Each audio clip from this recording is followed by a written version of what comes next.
3 additional tests remain in progress. As governor, I have no greater responsibility than to keep all Missourians healthy and safe. We have an excellent healthcare system, and I am extremely confident that Missouri is prepared to handle these cases as well as any others that may arise. We will continue to be proactive and ensure we are taking the necessary steps to educate, inform, and protect all Missourians. Again, I want to assure you that we will continue to work with the federal, the state, and local health officials and emergency personnel to keep Missouri safe and healthy. Now I'd like to turn it over to the County Executive, Sam Page.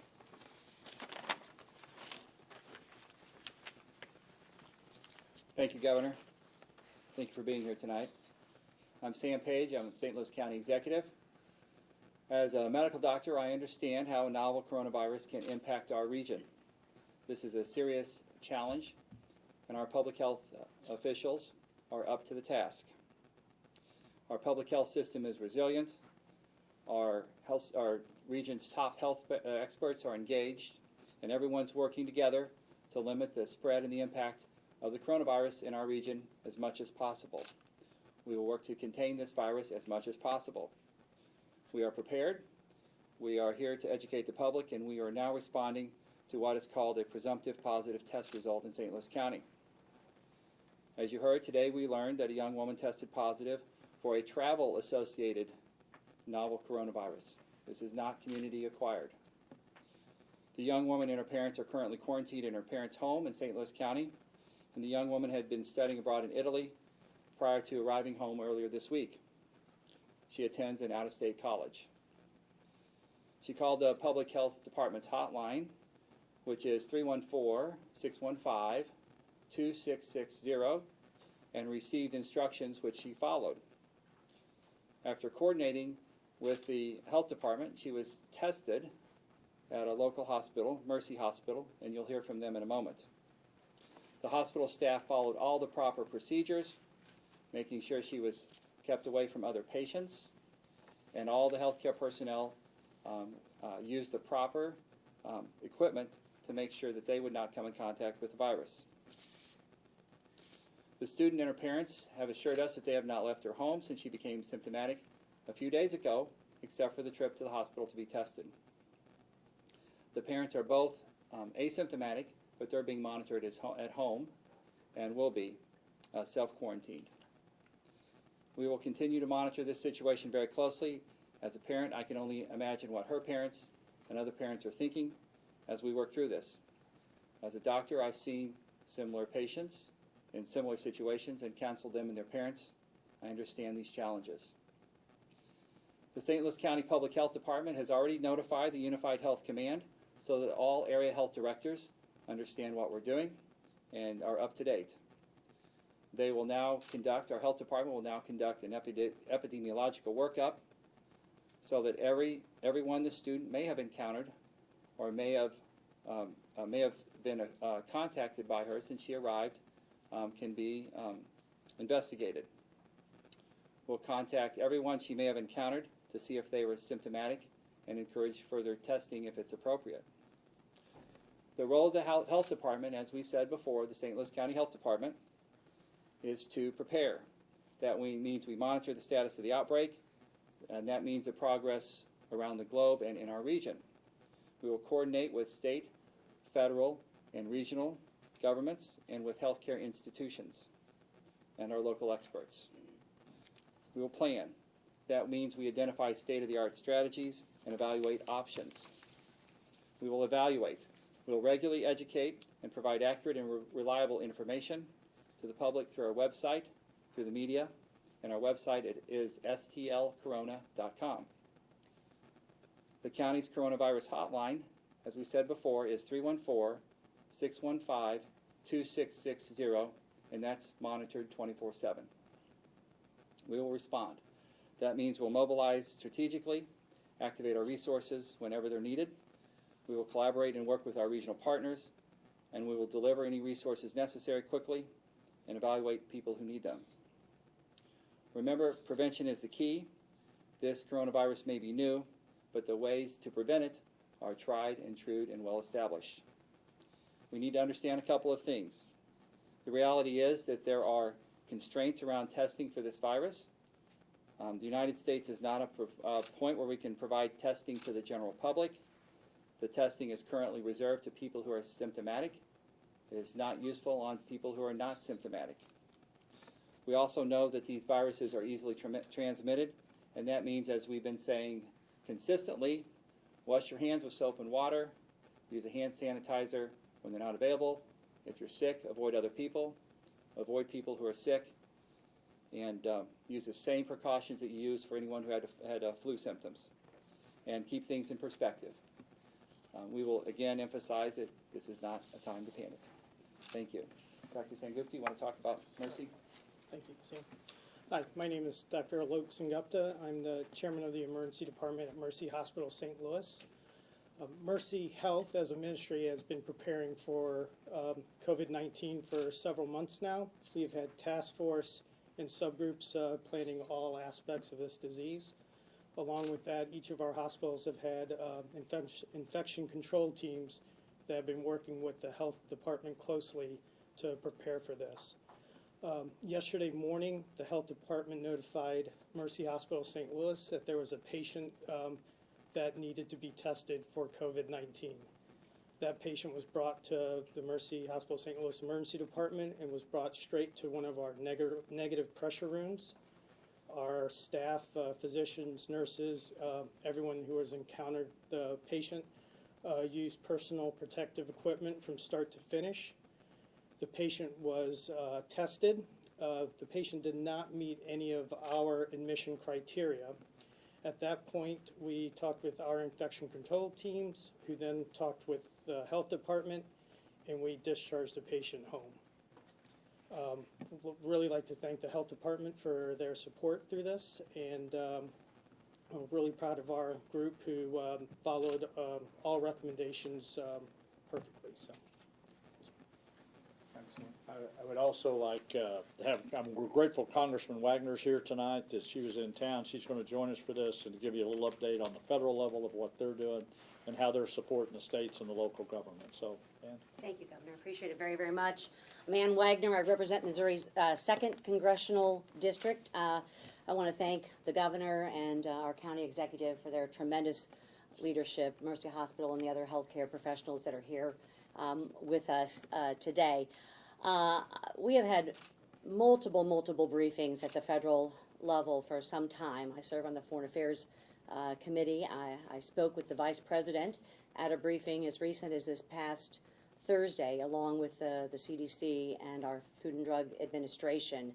I'm grateful for to learn that testing is going to be accessible at the state and local academic level, providing more direct testing for patients without a bureaucratic mess going through the federal government. I just got off of the phone with Dr. Stephen Hahn of the Food and Drug Administration. He's the commissioner, and he assured me that as of close of business yesterday, 1.1 million tests had gone out to the states, that an additional 1 million will be going out as of close of business on Monday, and that an additional 4 million tests will be out by the end of next week.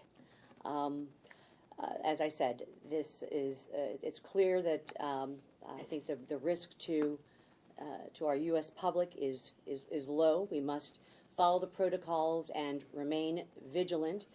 This week, Congress passed a $7.8 billion emergency funding package for workers and government officials to respond to the spread of the coronavirus. This was done in a nearly unanimous and bipartisan manner. I can tell you that that $4 billion is going to go for diagnostic tests, and there's also going to be an investment in procurement of a vaccine, and to protect our medical supply chain and to treat the coronavirus patients. Will also includes the CDC receiving $2.2 billion to support our state and local officials here. And obviously, the CDC webpage is another good place to go to find protocols and information regarding this. I want to thank all of the leadership here. It is our number one priority at the local, at the state, and certainly at the federal level to ensure the safety and security of our citizens here in St. Louis County, in the 2nd District, in the state of Missouri, and across our country. So I thank you for the opportunity to give you a briefing from the federal level, and I will toss it back to the governor. Thank you.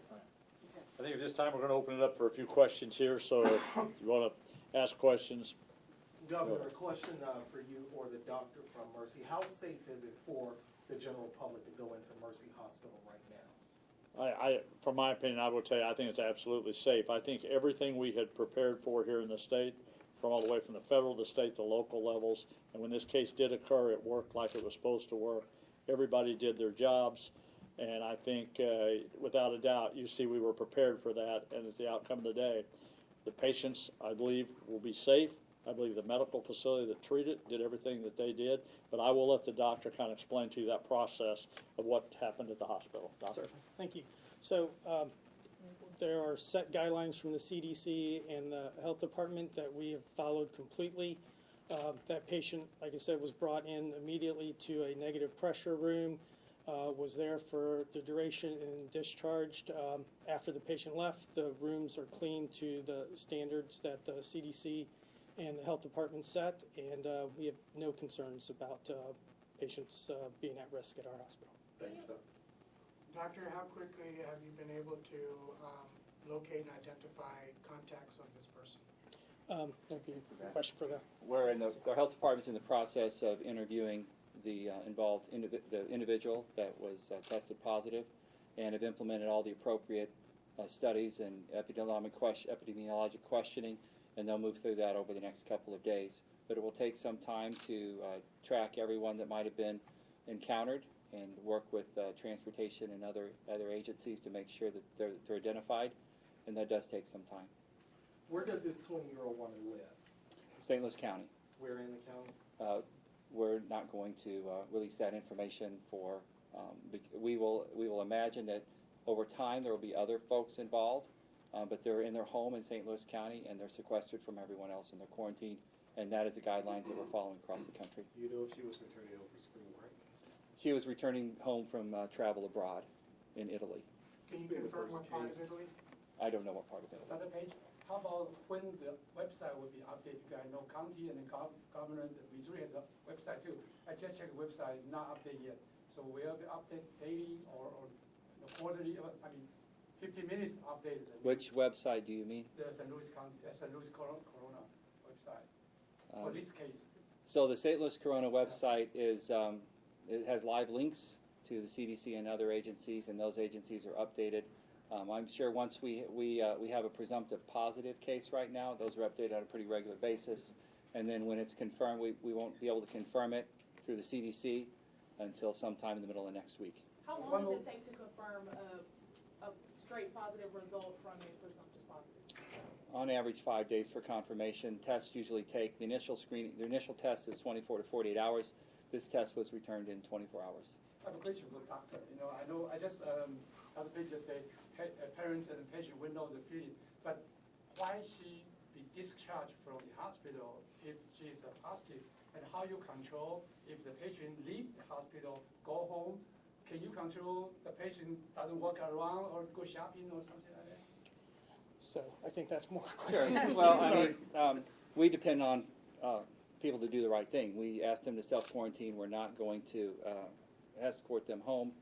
But what we found is that everyone is very cooperative. Everyone understands the risk that they put others to. This patient was not sick enough to stay in the hospital, did not need intensive medical care, and it's appropriate and better for them to be at home than be in a hospital around other people or to be around other patients who might be ill. That'll be 14 days for her? She'll be, her quarantine will last at least 14 days after she no longer has symptoms. Are there people that are on a flight that may be watching this that should have concern if they were on a flight from Italy or maybe encountered this person? I think everyone should watch the CDC webpage for information which is updated on a regular basis about travel restrictions, which countries are involved, and what the concerns are with individual countries. But that depends on the individual country involved. Now, speaking of everyone, talk about the healthcare workers. Which hospital, which Mercy was it, doctor? This is Mercy Hospital, St. Louis. And what's being done with the healthcare workers who were around her? Absolutely. So, like you mentioned, our healthcare workers responded just the way we would want. They had protective personal equipment on from the moment the patient walked in till the patient walked out, which puts them at extremely low risk. Once again, we're following the CDC and Health Department guidelines of monitoring them daily, but they are at extremely low risk since they followed the PPE recommendations. And can you elaborate on something you said earlier? It did not meet your protocol to admit them. Well, a lot of people don't know what that means if they didn't go to medical school. Can you break that down, what that means? Absolutely. So obviously, patients we admit to hospitals are patients that we have some treatment to provide to them. So if they need, for example, IV antibiotics or supplemental oxygen or things like that that we can provide in a hospital setting, those are the patients we want to admit to the hospital to treat. If a patient's symptoms are not that severe and they don't need those things, they're better off being quarantined at home. Obviously, in a hospital setting, we have patients who have comorbid situations, and we don't want to have them exposed to other viral illnesses, including COVID-19, if there isn't a medical necessity. And one more thing on your medical expertise, doctor. Even I'm gonna have to research this. We're telling people every day, do not panic, but we're using words presumptive, positive, normal, COVID. What does all that really mean? Is this just positive, we're waiting on the official result, or Correct. is this, it might not be anything? No, so in I think we have to be very careful with vocabulary. This is a test that is not FDA approved, and we have to be careful about the words we use and be specific about that. And the medical community and scientific community is quite obsessed with vocabulary and being specific for several reasons. But this, we don't expect, historically, someone with symptoms, someone who had a positive test, we would, it's highly likely that it comes back confirmed. The test that's performed by the CDC is the exact same test that's performed here. So it is unlikely that it will change. But because it's not an FDA-approved test, the language we will use is presumptive positive, although there is no expectation that it would change. It is within the realm of possibility and scientific inquiry, but that's the vocabulary of the medical community. Okay, we're going to take one more question, sir. So Sam, just reiterating the points from the very beginning, what are you telling the St. Louis County public as they watch this come out? And again, first presumptive positive case, what are you telling people? What's the bottom line? Well, I think the theme here is that this is a travel-related case. This was acquired in another country. This person returned home, followed all the proper procedures for the quarantine, and when they became symptomatic, they were tested in a local facility. Everyone in that local facility followed all the proper precautions. The person was sent away because they weren't sick enough to require hospitalization, and they're at home now, and that everyone who took care of that patient followed all the proper procedures, and they are safe, and that institution is safe. And we will move forward, and we will see if we have other travel-related cases that pop up. It's possible. We're seeing that around the country. If they do, we'll react appropriately, and we'll try and do the proper public health response, which is to track their contacts and watch their contacts and give them the proper treatment as well. Okay, thank you very much. Thank you. Governor.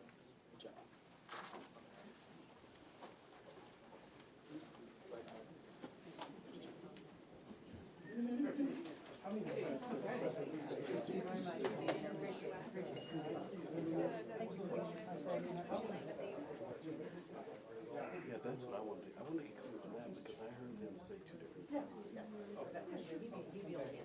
Regarding the test. And I'm happy to answer any questions if you need.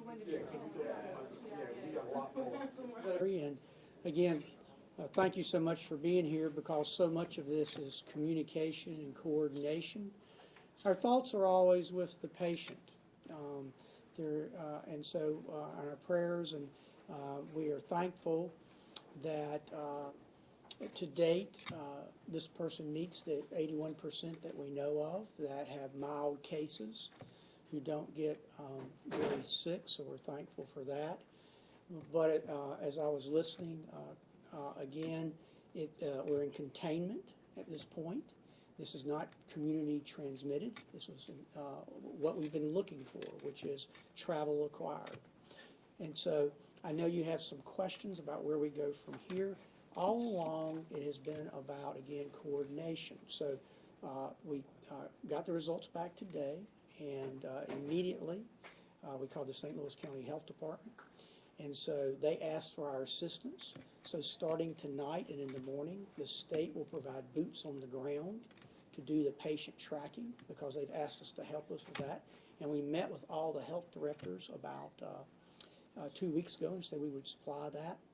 We have plenty of tests for what we're doing here. As you can imagine, as we do patient tracking, there will be some people that will need to be tested, and we have plenty of those. We can do them in 6 hours. We did 6 yesterday. We did 1 today, obviously, that was positive. So we have those available to the St. Louis County Health Department as we assist them in tracking these patients. But as you've heard, we are well prepared for this. We've done this in other instances. I think the average St. Louisan or Missourian wants to know what they can do, and our message remains the same, which is good hand washing, situational awareness. If you're concerned, on Monday, the test will be commercially available. So on Monday, we would always ask you to call your provider first. Don't just show up. But especially for this particular virus, its hallmark is a fever over 100.4 and a dry cough. It's not runny nose. It's really that cough and that fever. But if you're concerned, call your provider. If you're sick, temperature of 104, can't breathe, they're going to have you go to the ER. If you're not sick or you're just concerned, then they're going to have you come in, put a mask on, and assess you. So again, we are incredibly appreciative of our local public health partners. As you heard the Congresswoman say, we've received $9 million, and a good portion of that money when we were in Washington is for exactly this, which is to help our local health departments with their workforce do the methodical work of tracking patients and looking at possible contacts. So with that, I'll stop and answer any questions. But again, there's been some excellent reporting in this area about our partners. We've got some great partners here in St. Louis in our hospitals and our health departments. And so we very much thank you for getting that message out. And I'll answer any questions. Doctor, walk us through the mechanics of the illness. You said it's a dry cough and some of the symptoms. This patient has been released to their home for self-quarantine, so they're not very severe. Correct. Do you expect this person to get worse before they get better, or they might stay the same? No, we expect them just to continue to get better. Again, if you look from our experience overseas, it's interesting. 81% of people have mild disease. About 10 to 12 will have moderate, in which they need some oxygen. And then 4% get very sick. And as you know, the mortality has been reported at 2%, but we think it's probably not quite that high. Now, it's interesting, in China, only 2% of patients are less than 19. So this patient fits that category of one that we would expect and hope will not be very sick and get better. CDC has released a report saying that 90% of the cases affect people over 50. Can you confirm that? Yes, and matter of fact, it's kind of hierarchical. My 90-year-old mother is in a nursing home and just had emergency surgery, and I was telling her that we want to get her back into her cottage as quick as we can, because the older you are, it's actually stratified. We think the more risky the disease is. Now, again, this is not like H1N1 in 2009, which very much affected pregnant women. I was an obstetrician, I remember it well, or young children, and it came in the summer. But most viruses, like the flu, if we can get to warmer months, that gives us hope they'll get better. We don't know that with COVID-19, but we're certainly hopeful. And the other thing is it helps us very much develop strategies to make sure we're looking very closely at our long-term care facilities and our other facilities. Because another thing we know about this virus is whether it's on a cruise ship or whether it's in a hospital or it's in a facility, that it tends to be fairly infectious when it gets into that. So certainly much of our strategy is looking at those areas in which we have older adults, especially ones with chronic diseases. So it's a great time to quit smoking. It's a great time to quit vaping because Last question, the 26 people who were tested as well, were they on a flight with this person? Did they go through the airport at any point? You mean here in Missouri? Yes, sir. No. The 26 people or so who've been tested, and that number changes daily, are completely random throughout the state. Some Kansas City, some from all over. So, no, this patient is independent of all those. When did she land in St. Louis? You'll have to talk to the St. Louis County Health Department on the particulars of her history. I'd defer to them. Again, we're here to help them. We're going to help them with boots on the ground. We're going to help them with resources. We're going to help them with testing. But we very much have I've been here almost 4 years, and we have a great relationship with them. They're an excellent health department. So this patient and others are in very good hands. Okay. All right. Thank you all.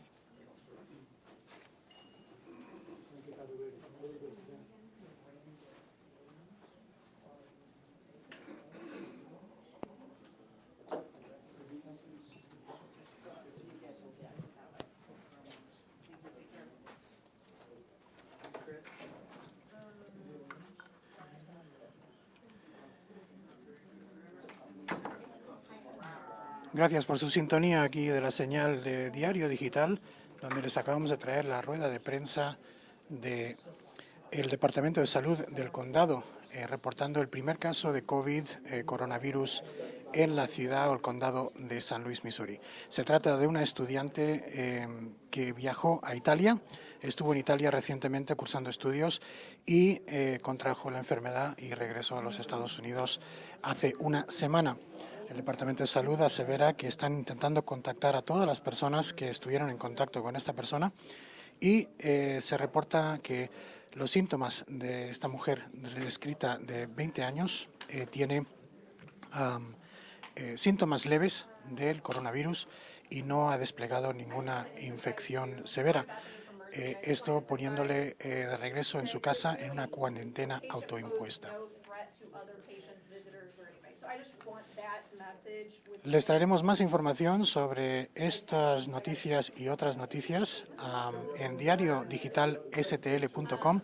Estaremos siguiendo aquí en vivo y en directo desde el lugar donde se ocurren las noticias todo el rato que podamos. Gracias por su sintonía y buenas noches.